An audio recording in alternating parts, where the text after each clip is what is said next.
اسی طرح علامہ اقبال مغربی تہذیب پر بھی بڑا زبردست قسم کا رد کرتے ہیں،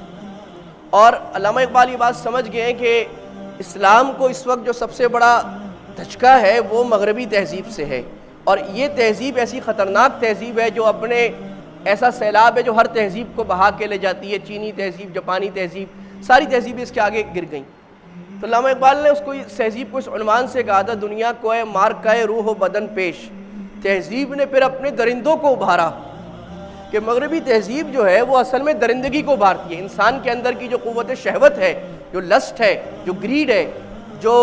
شہوت اور گند ہے، خواہش، بہیمانہ جانوروں والی خواہش، اس کو نکالتی ہے۔ اور مغربی تہذیب یہ کرتی ہے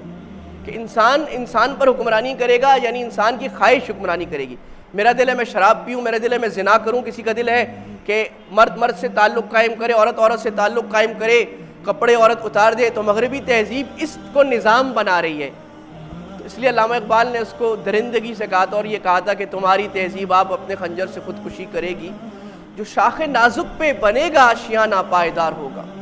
یعنی عورت کے اوپر تم اپنے آشیانے کو بنا رہے ہو، عورت کے کپڑے اتار رہے ہو، عورت کو باہر نکال رہے ہو، عورت کو اپنی معیشت اور کیپٹلزم کا سرچشمہ بنا رہے ہو، تم اس سے برباد ہوگے، اور ہو رہی ہے برباد، ہوتے نظر آ رہی ہے۔